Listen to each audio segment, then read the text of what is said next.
Hello, friends. Thank you for joining us for another episode of Fort Worth Roots.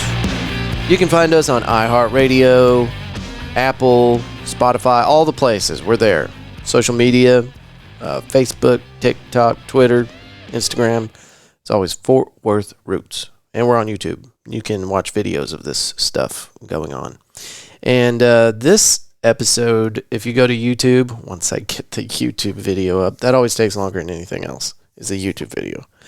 Once it's up, though, you can see the fantastic recording studio that I have here. It's a room in a house with a bunch of Fort Worth Roots stuff all over the walls. So I know you're looking forward to that. But that's on YouTube, Fort Worth Roots. Go check it out. At the end of this episode, we have a trailer from a podcast that we teamed up. They are also a DFW podcast. They record right here. They are our neighbors. It's called Gone Cold Podcast. And it is a Texas true crime. They explore the unsolved homicides and missing person cases throughout the state of Texas, providing the victims and their families with a voice. Totally different than the show, but really cool, and it's getting recorded here in our backyard. So really glad to team up with these guys. They're going to be playing a trailer for Fort Worth Roots on their show, and we're going to do the same thing. Just kind of getting connected with creators in the area. That's going to be a next step for the show, and I'm really excited that we got teamed up with these guys. They have 1.3 thousand ratings on Apple Podcast. The only reason I'm bringing that up is because it's a huge number. A lot of people like this show. So I think we have like five ratings on Apple Podcasts. So, hey, if you're listening to this and you love the show, go to Apple Podcasts and leave us a review. Just, maybe, if you want to. No pressure.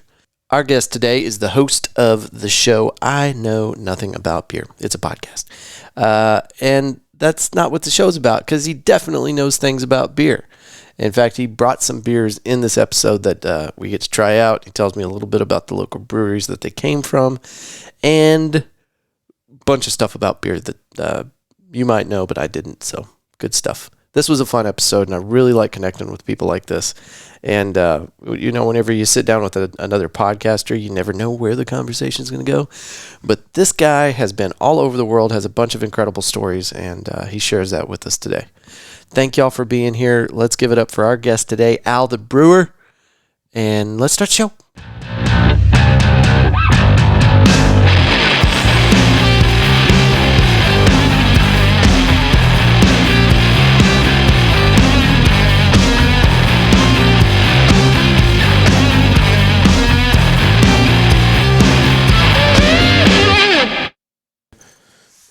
This is from, I mention this brewery all the time in my podcast. This is Turning Point. This is Texas. Sponsor? No. Oh, come on, Turning Point. Look, I love those guys. And I'm so happy because they let me record at their brewery. That's awesome. Pre-COVID, and I'm pretty sure they would let me no matter what. But, I'm having their beer here because it's just really good beer. Okay. So it's Texas with a dollar sign. It is a New England style, the good old hazy IPA. And you know what you're doing. I saw the way you tilted the glass. So here's the spiel. If the beer makes it to your lip, you're doing it right. All right. The reason why, and I'll show you. No, just go ahead and go. Okay. The reason why is because when you just dump it in, you get way too much head on there, and then you're waiting for all that to fall down, and you're just wait. No. You just give it a little tilt, nice and slow, easy peasy, and you want a little something on there, but you don't need a whole lot. Al the Beer Master. I have such a good time with beer.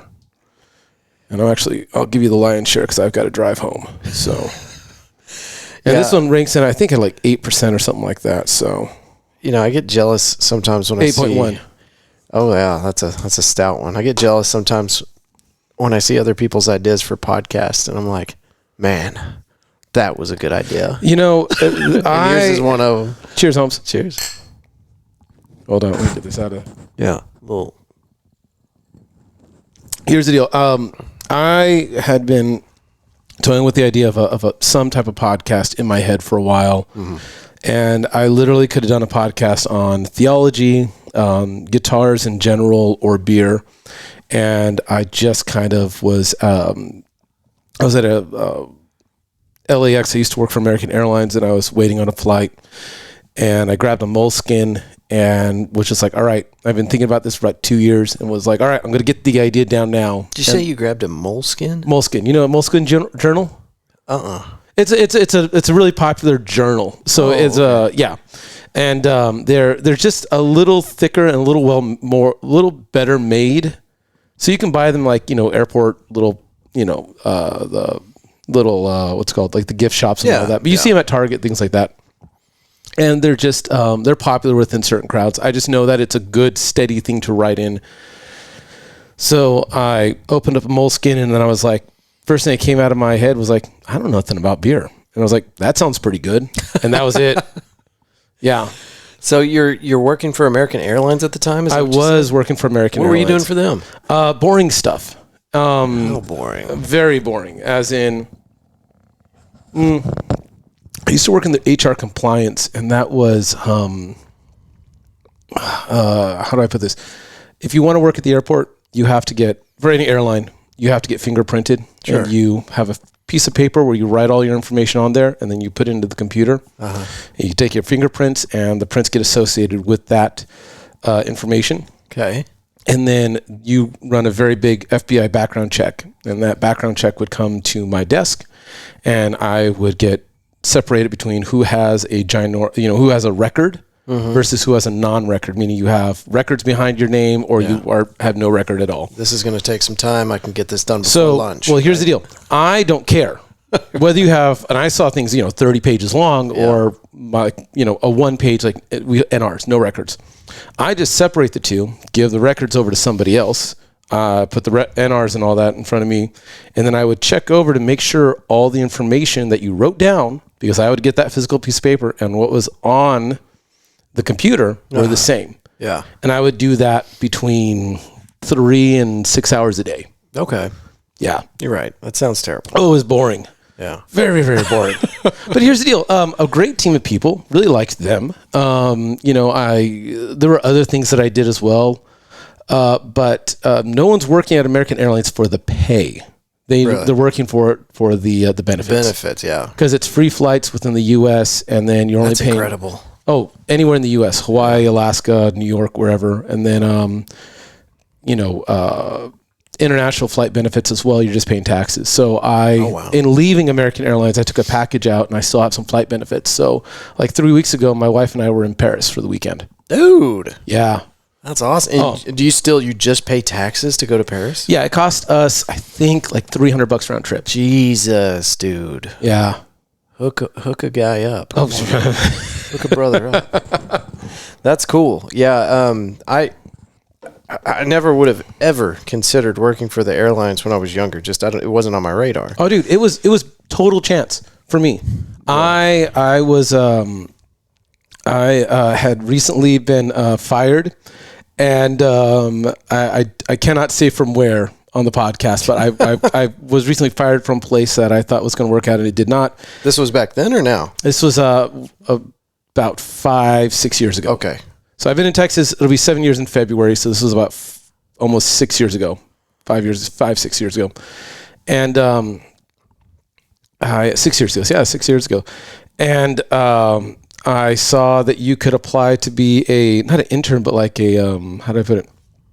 Like almost like a contract worker for American Airlines. Just a foot in the door. Yeah. And I remember waking up and going, I'm probably not going to make it. I almost went back to sleep. My wife said, don't you have the interview? I'm like, yeah, I'll go. So I went in for a group interview, and then on the way home, they were like, hey, can you come back and take a drug test? And I'm like, sure. And they're like, are you going to pass? I'm like, yeah. You're like, okay, cool. Make sure you come on in. I started working the next day, and then I got hired full-time on the team 4 months later. Nice. Yeah. Yeah, but as you get older, you realize that these little fringe benefits are worth their weight in gold, Oh, they're amazing. If you are somebody that is into traveling, then that's definitely worth it. Oh, absolutely. My family all lives in Southern California. And so for me, leaving American Airlines was also like this is going to be harder for me to see my family. But my position was eliminated 2 weeks after I left. So I dodged a bullet. So you stepped away, Yeah. and then they deleted your position. Yeah. What'd you move into? Stay-at-home dad. That's what Nice. I've been doing since. I love it. It's amazing. Hardest, greatest job ever. Plenty of time for podcasting. No. No? No, man. Can't get a quiet moment to yourself? Well, here's the deal. My wife is really supportive of it, and I've got two things going on. I've got my I Know Nothing About Beer, which is going to hit season 5. I'll probably start recording that. I was hoping this winter, but I don't know if that's going to happen. It'll probably The way you're doing it in seasons, that's cool. It's the only way that works for me because it allows me a break in between. Oh, yeah. I ended season 4 in I think it was June or something like that. And I knew I needed to just take a little break because I'd only been doing the podcast a little over 2 years and I had 4 seasons. And so that was a bit much. And it's so fun to do because I get to talk to all these cool people, and you never know, and I don't know if you experience this or not, but you never know who's going to say yes. You ask and you're like, there's a lot of people that I know really well, and they're like, nah, man, I'm just not an ideal. I'm like, cool, not going to ask you anymore. Don't worry about it. Yeah. I would rather keep up a relationship than try to pressure you to come on my stupid podcast. But, it's incredible the people I've been able to talk to and just, chat about beer, or turns into beer and then turns into something else, it's great. No, I definitely agree with you. And I bring that up all the time when I'm talking to people about this podcast, because a lot of people, probably the majority of folks, whenever we start talking about, I heard you have a podcast. How's that going? And you got to be kind of strategic on how you frame it with people, because a lot of people that I run into don't listen to podcasts, so they don't get it at all. And then people that do listen to podcasts, they're going, well, that's not NPR or Joe Rogan, so what do you really do? Well, and I'll say the Beer World podcast. I really tried not to fall into the rut, because a lot of it is two guys drinking beer, and it starts off with, here's the beer we're drinking, here's the sports we're into, here's the part of my life that I need to complain about, and we're also drinking beer. Yeah.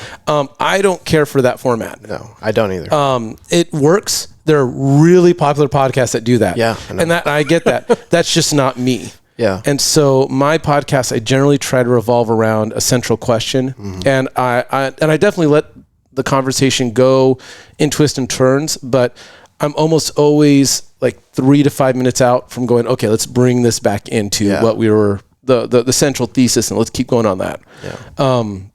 Partly because I really want to know about it. I've got a buddy that's currently going through the process, because his daughter is old enough now. I think she's like somewhere between 12 and 14. It's hard for me to keep up, not my kid. Yeah. But he's making her watch, I think this started a few years back. He started making her watch like all the Disney classics, like Homeward Bound and so forth and so on. And now he's getting her into like the good stuff, like the real classics, like Friday the 13th and Friday the 13th kind of took a turn, but that is a bit different from Homeward Bound. Hey, are the dog and kitty going to make it home? Oh my God, are the college kids going to die in the lake? Yeah. So, it took a turn, but he's just trying to catch her up. He wants to make sure that she has the same values that he did. My girls are so adverse to anything that is scary, stressful, anything like that.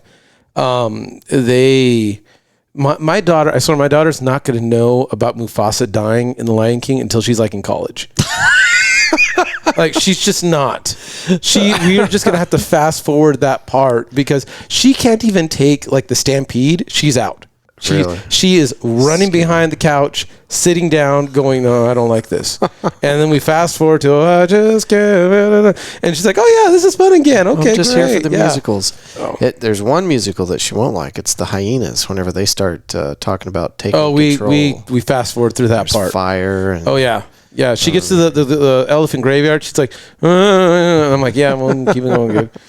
But, yeah, she's just so much of a sensitive little soul. I don't think she's going to watch an actual horror movie till she's like in college. That's about it. It's just, she's just got the sweetest little heart. Yeah. And where are y'all from originally?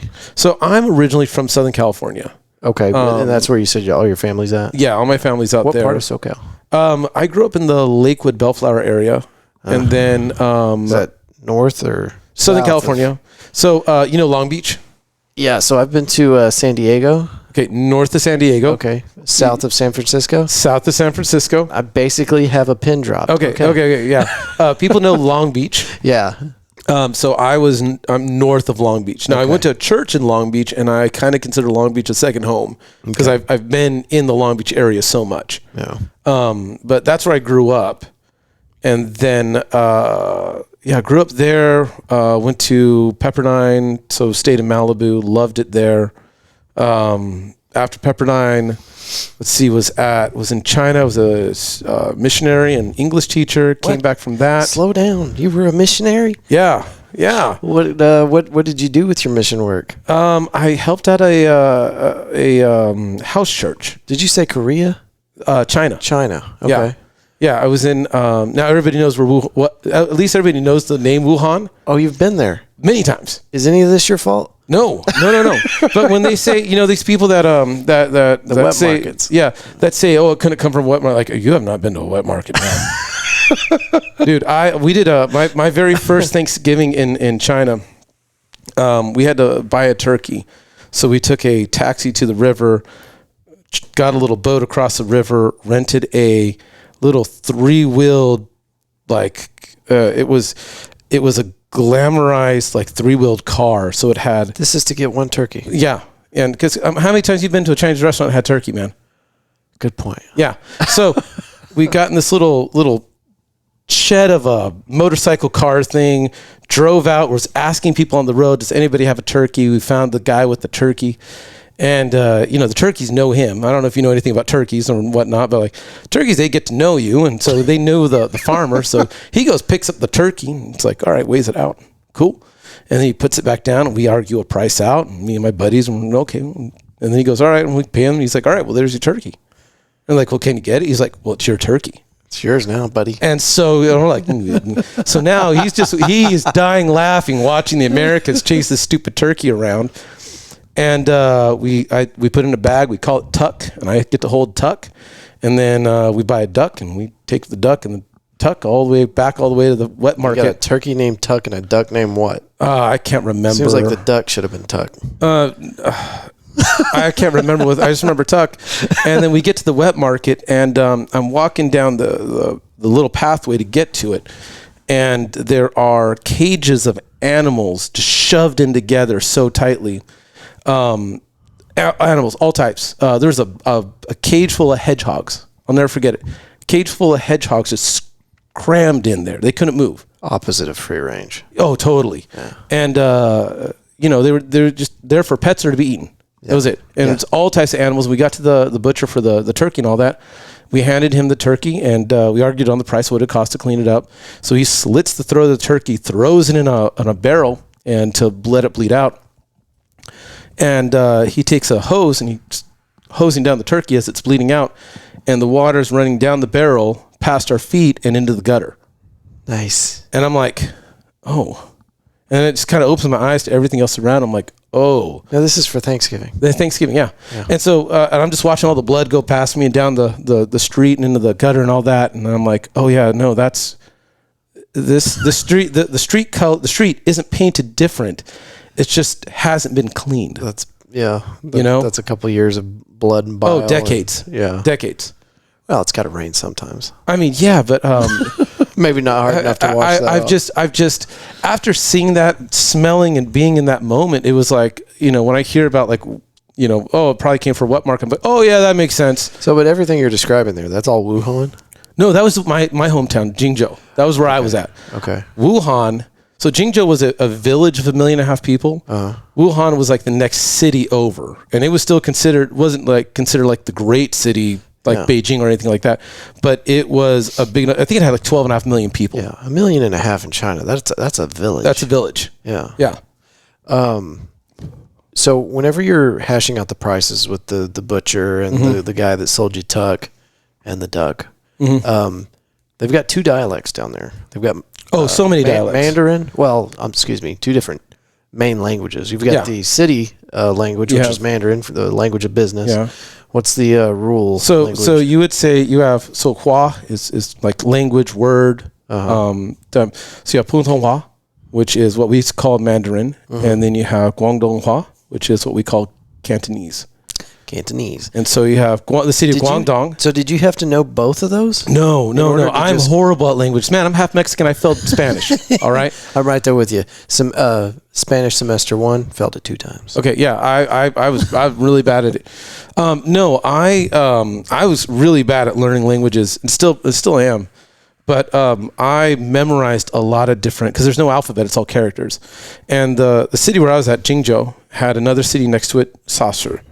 And Jingzhou is kind of like the small part. It's connected to, it's its own 2 little cities, but you don't say you're going to Jingzhou, you say you're going to Sasur. Okay. And the thing is that the Sasur dialect was so, the accent in it was so thick that I was saying Sasur in Wuhan and they didn't understand me. Damn. Because I would say, and I had to learn how to say it, because I was in Sazi, and that's how you say Sasur in Sasur. Oh, shit. So you say Sazi. So I'm at this stupid bus station going, wo yao Sazi. And the lady's looking at me like, and she looked at me, and I was like, Sazi. And she just, like, straight up went, bull. And she's, I don't have to know what she said to know what she said. She was like, yeah, I don't get you, buddy. And she goes, next. And the next person just steps up in front of me. Oh, yeah. And now I'm like next to him. And I'm like, Sasha, well, yeah, Sasha.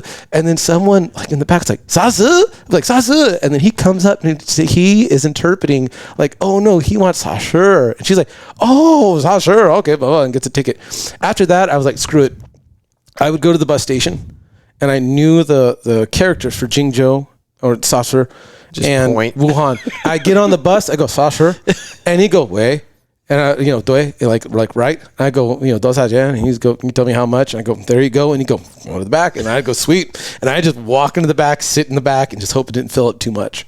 Yeah, well, dude, sounds like you did better than I do. I've been trying to learn Spanish. I mean, I've lived in Texas my whole life. Mm-hmm. You got to know a little bit of Spanish. See, I have the accent. Like my grandparents are Mexican, so I can't say like salsa.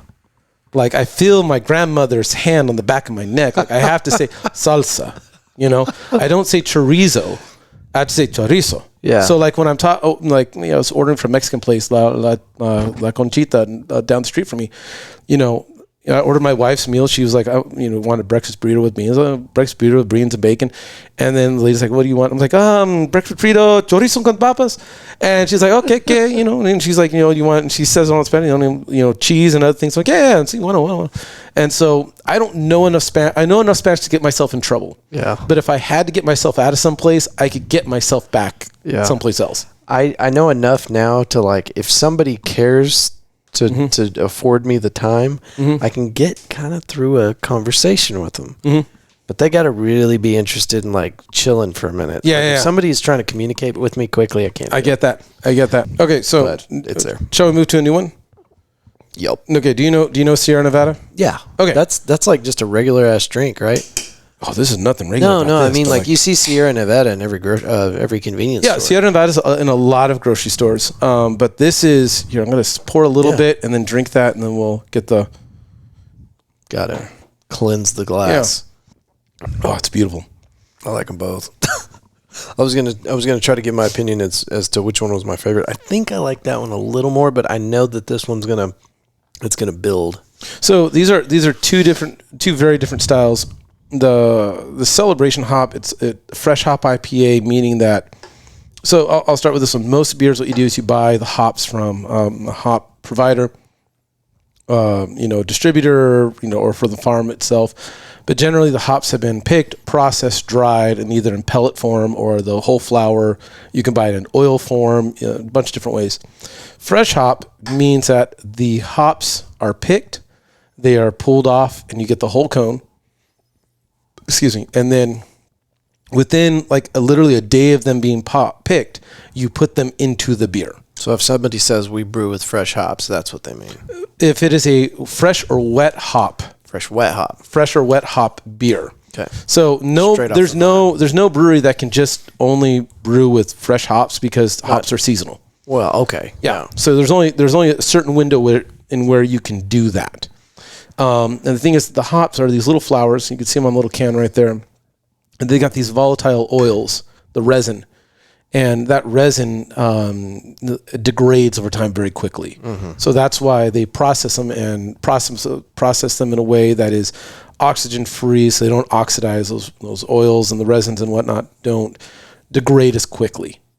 So what are they doing? They're just vacuum sealing it, or they've got a pelletizer, so it looks like almost like, so they like go ahead and they food. process it. Yeah, they process to it. maintain some of that oil, the freshness. Yeah, they chop it up, put it into little they chop it up and they press it into like these little rabbit pellet looking things. Yeah, and then they put it in a little bag, vacuum seal it, add some nitrogen, and then seal it off, and then there you go. Yeah. So earlier, whenever we were talking about Budweiser and their ability to make sure that every can you open tastes exactly the same, no matter where you are in the world, you could not do that if you were alternating between fresh, wet hops and pelletized non-seasonal hops. So it would be much harder to get as similar of a product every single year. Sierra Nevada can do it because they have been using the same farms. They've been using the same points of reference, we'll say, for their hops, and they have master blenders that know how to make this beer consistently every single year. So it may be a little different year to year, but you're going to get that spicy, earthy, citrusy beer with the Celebration IPA. Okay. Last beer related question I got to ask you. Please. Because I didn't get to finish the episode, so we're going to clear this up now. All right. There was a guy in Fort Worth who was a master brewer. Okay. And a bit of a psychopath, I guess. And this happened. You were listening to the Halloween episode many years ago. Yes. I'm going to butcher the shit out of the story. So anyway, the master brewer ends up coming up. Duggar, Duggar, however you've heard the name, it's correct that way. Okay. Yeah. But he comes up missing.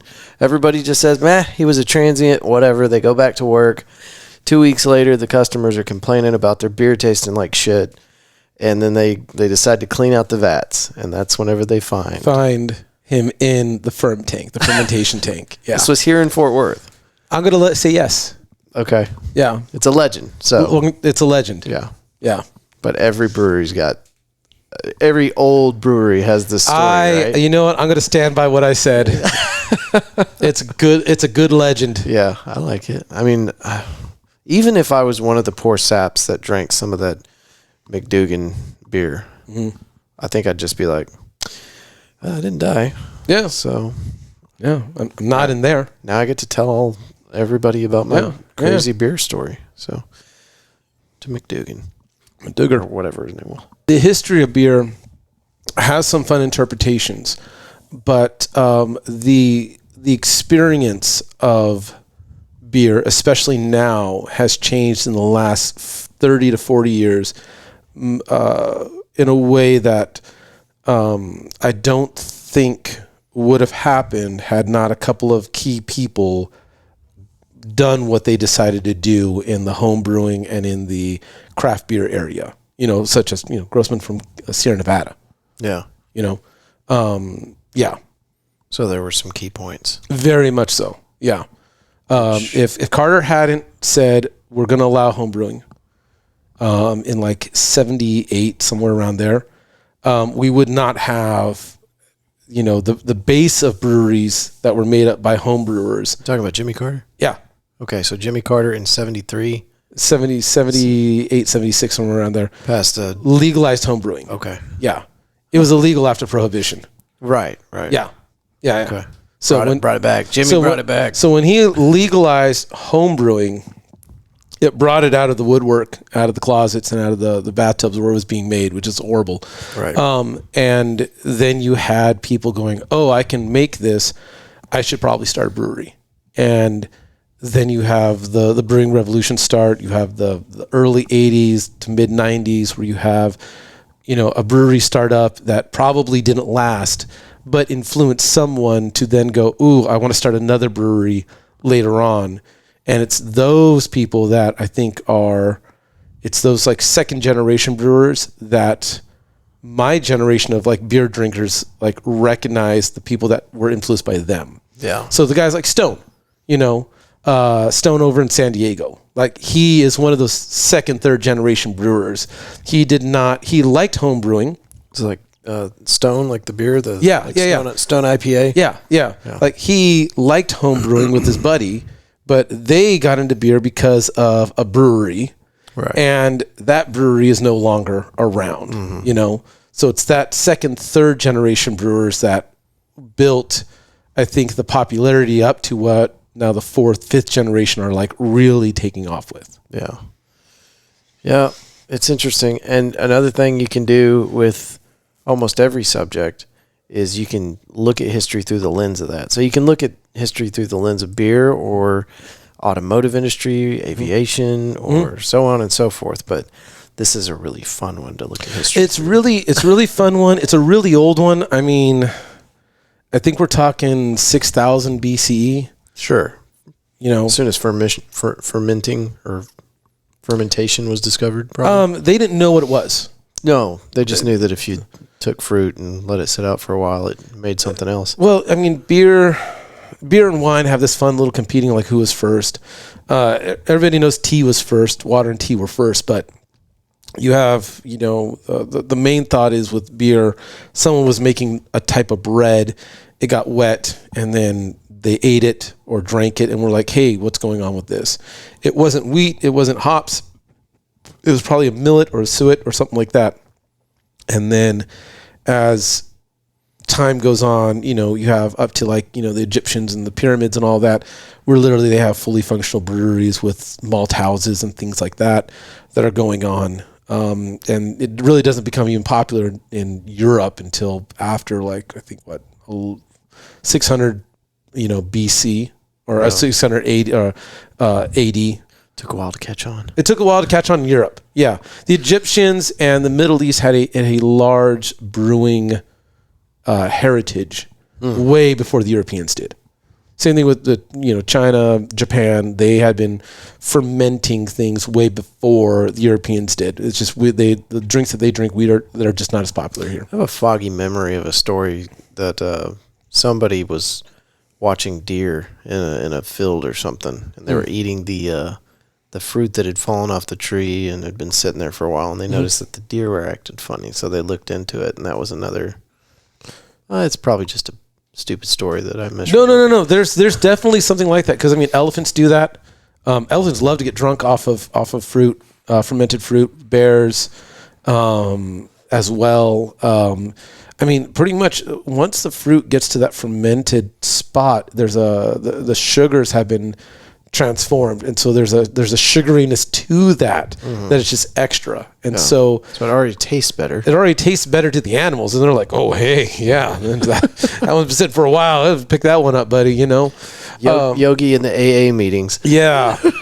So it's you know, I mean, as long as people have seen that we'll use the fun word of a psychotropic, that there's a psychotropic element to it.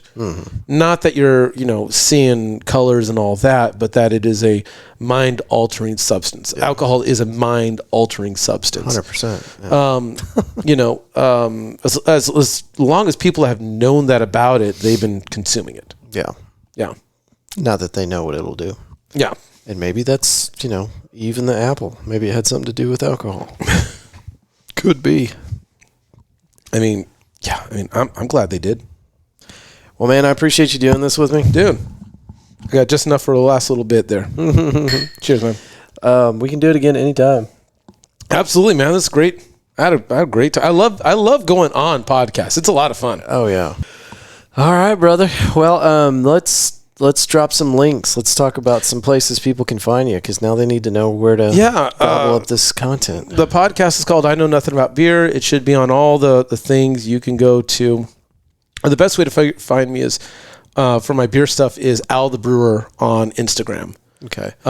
Yeah, and I think it was your Instagram page where I clicked the Spotify link and it took me straight onto Spotify. You and I, before we started the show, tried to look up the show directly on Instagram, and for whatever reason, we didn't pull up. But the link is good. Yeah. It is on Spotify. It is. You can find it, but going through your Instagram and clicking on that link for whatever that seemed like the way to go. Yeah, and I've got a I can share it with you when I share with you the site. But there's someone that literally will link will provide you a link that if you click on it can give anybody will provide all the different podcasting links to your podcast. So even if you don't use Spotify or Stitcher or like I use Pocket Cast, which isn't as popular. I really loved it because I've been using it for like 10 years, but it's not as popular with everybody else. And so, and likewise, because I've got Simplecast, same deal. Yeah.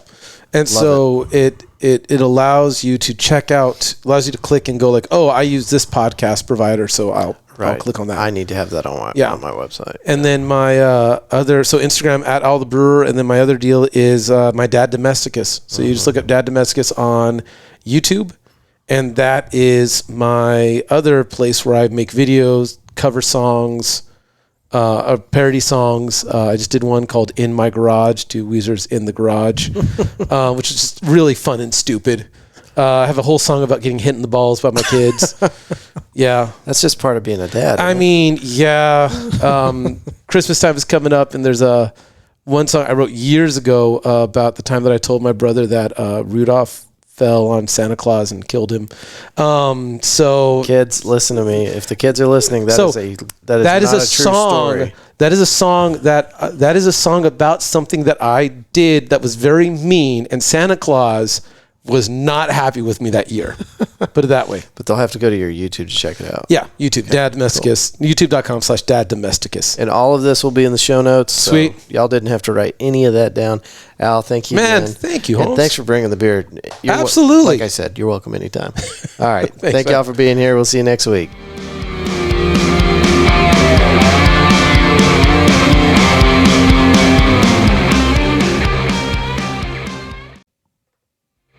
Al, and my buddy, my pal, thank you for coming on the show and being part of Fort Worth Roots.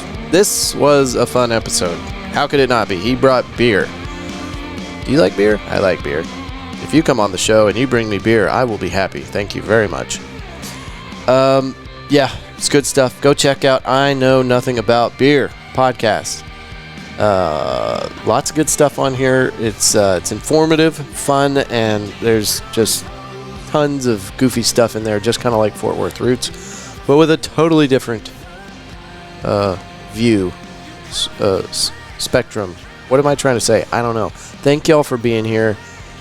I'll see you next week. Oh, by the way, this episode is late. This episode is really late. We went on a trip to Vegas. Yeah, and it screwed up everything. If you are ever in a position where you're trying to decide which airline to take, and you're kind of meandering back and forth between the idea of taking a Spirit Airlines trip or not, listen, if you've got the dough, you might want to check a different airline. Spirit is known for their a la carte pricing, where you get to pick exactly what you want. Like, okay, I don't need to take any bags. I'm just going to fly Spirit because I just need a ticket to get my ass from one point to another. I don't mind if the seats are super tiny and I'm crammed in there like sardines. That might be the airline for you. But if you are taking your laptop on a 2-hour trip and you're expecting to get some work done, I could not get my laptop open. I'm not a huge guy. I'm not a thin guy. But I could not get my laptop open far enough to see my screen in my seat with my computer in my lap. And the seats do not recline. So this is not like the person in front of me was reclining their chair. No, there is no space on these seats. Anyway, I don't get to blame Spirit Airlines for the show or this episode being late, but I had intended to work on the show, this episode, on the plane and get it done while we were flying through the airs, and just did not work out. So then, of course, we got to Vegas, and I'm like, surely I'll just get up early one morning before everybody else does, and I'll work on the show. And yeah, it just never happened. We went to see Ron White, and that show started at 10 o'clock. It actually didn't begin until 10:30. There was an opener. Ron White came on stage at like 10:45 or 11. We were so exhausted. And then the next morning, I'm supposed to get up early and work on the show. It just wasn't happening. I crawled out of bed at like 7:30, and everybody else was already up.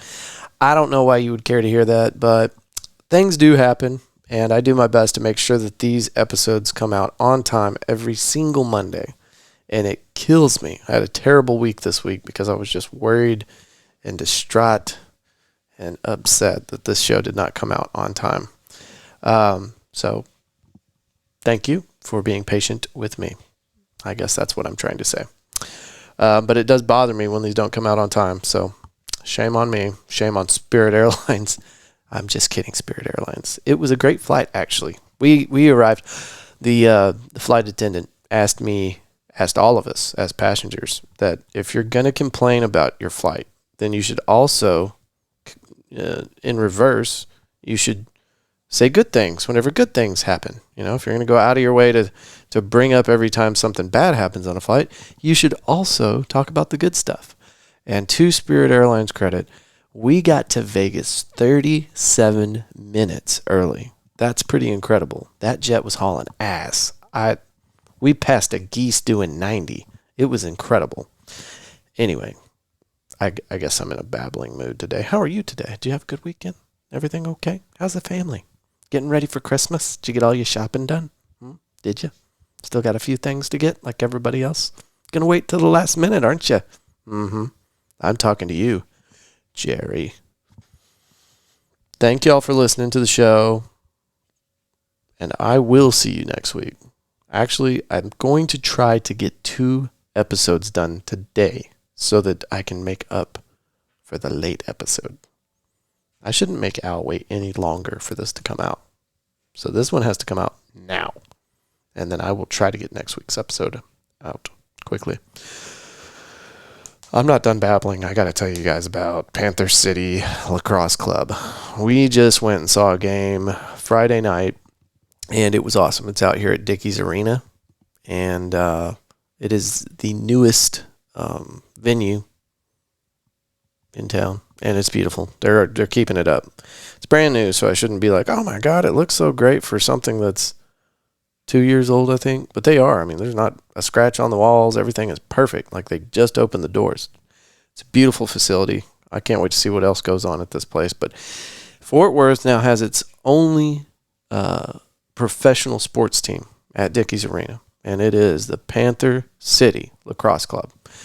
Awesome game. I got to tell you, I don't know exactly what was going on because the rules are a little different than other sports that I've been exposed to. This is my first time with lacrosse, and it was fun. Not just the game, but the presentation of how they do it. I'm sure you have, who hasn't been to a pro sports game, but you go to like the Stars or a Cowboys game or whatever, and you know there's other things. There's lights and buzzers and people coming on the big TV thing and playing games with the crowd. It was very engaged. It was a great presentation. We might even be going back next week to watch another game, and I am trying my damnedest to get these people back on the show. And now I think I should probably tell you about the worst thing that has ever happened to me doing this podcast. I got the opportunity to go to Media Day with the Panther City Lacrosse Club. They had Fox 4 News there. They had a bunch of other people there to take pictures and record video. And I mean, it was a big presentation. And they actually reached out to me to ask if I'd like to come to this thing. And of course I said yes. I was so excited. So the day came, I was on time, I had my gear, I set it all up. They gave me my own table just outside of the main room, put the big Fort Worth Roots banner up. Everything was going great. The interviews flowed well. I got to sit down with 4 of the teammates. The owner of the team, I got to sit down with him too.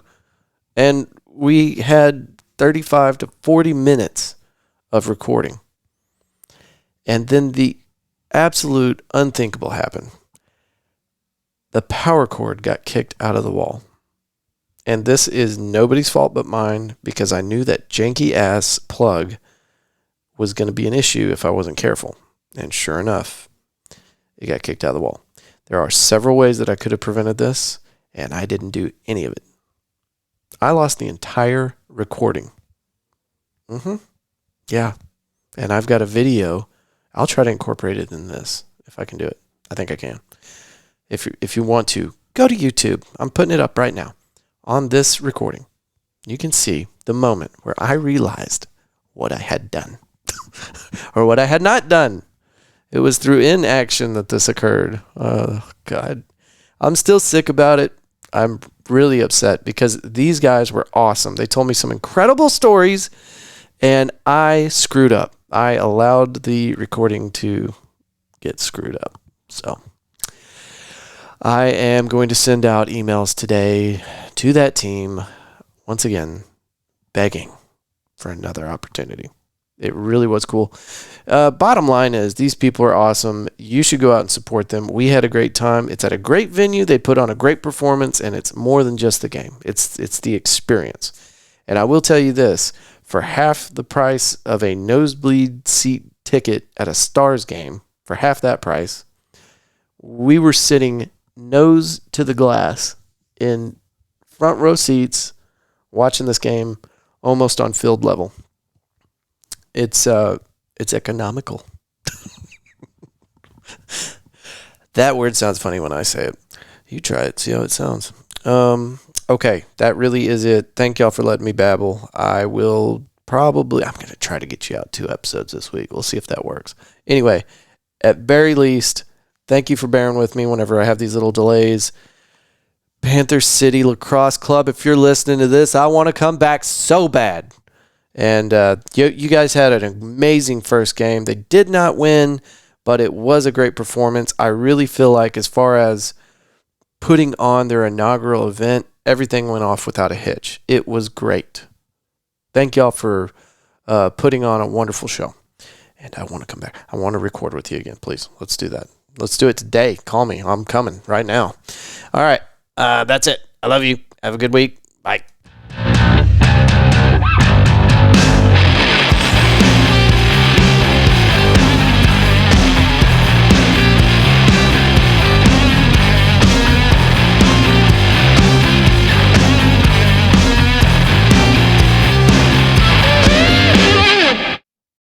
Texas has a reputation for being tough on crime, but beneath the surface, in the darkness, is an incredible number of mysteries left undone. There are monsters among us. There are approximately 20,000 unsolved homicides throughout the Lone Star State, cases that have gone cold, waiting for new information or evidence. On Gone Cold Podcast, Texas True Crime, we tell in-depth stories of these unsolved murders and missing persons cases, from the historic and mysterious 1948 disappearance of Denton co-ed Virginia Carpenter, to the unspeakably brutal 2014 slaying of Delisa Kelly in Dallas. This was personal. It was personal. Join us weekly as we attempt to keep these terrible and tragic stories alive, in hopes the victims' loved ones can one day see justice. You can subscribe to Gone Cold, Texas True Crime, wherever you listen to podcasts.